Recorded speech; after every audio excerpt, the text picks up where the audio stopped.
Hello everyone, welcome back to my channel. My name is Raju Sharma and I am the founder of ASPD American Skills and Personality Development. आज इस video में हम बात करने वाले हैं एक बहुत ही इंपॉर्टेंट टॉपिक के बारे में और वो है माइग्रेशन थ्रू एजुकेशन।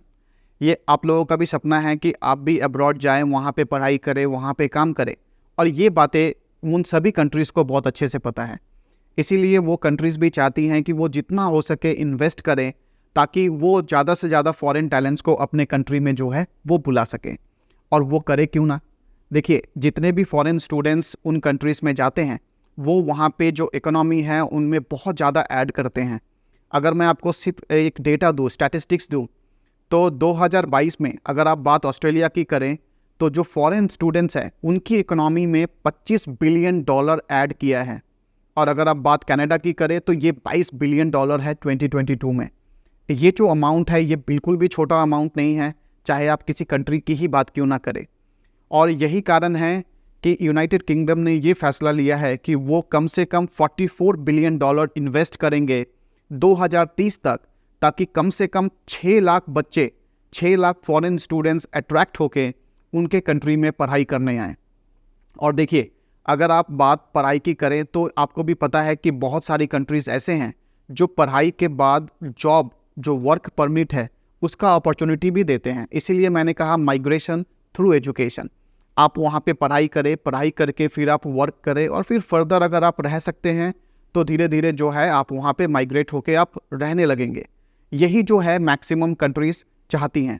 और इसमें जो है फ्रांस का अगर मैं आपको वीज़ा प्रोसेस बोलूँ तो वो काफ़ी डिफ़िकल्ट हुआ करता था, पर फ्रांस ने क्या किया है कि फ्रांस अब अपना वीज़ा प्रोसेस को काफ़ी सिंप्लीफाई कर रहा है ताकि 2027 तक कम से कम वो 5 लाख फॉरेन स्टूडेंट्स को अपने यहाँ पे अट्रैक्ट करे।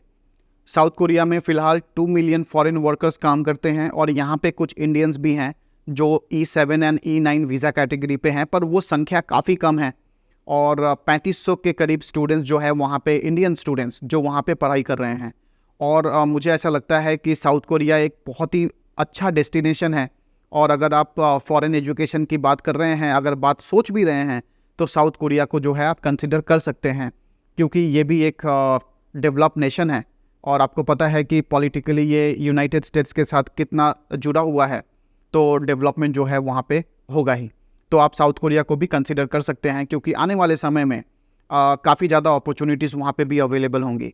देखिए, कुछ जॉब ऐसी होती हैं जो आप डायरेक्टली इन सब कंट्रीज़ में जाके काम कर सकते हैं, पर जितना भी महत्वपूर्ण इंपॉर्टेंट पोजीशन वाले जॉब होते हैं वहाँ पे ये ज़रूरत है कि आप वहाँ पे पढ़ाई करें, उनका कल्चर सीखें और आप जो है उनका लैंग्वेज सीखें, और उसके बाद जो है आप वो सब पोजीशंस में जाएं।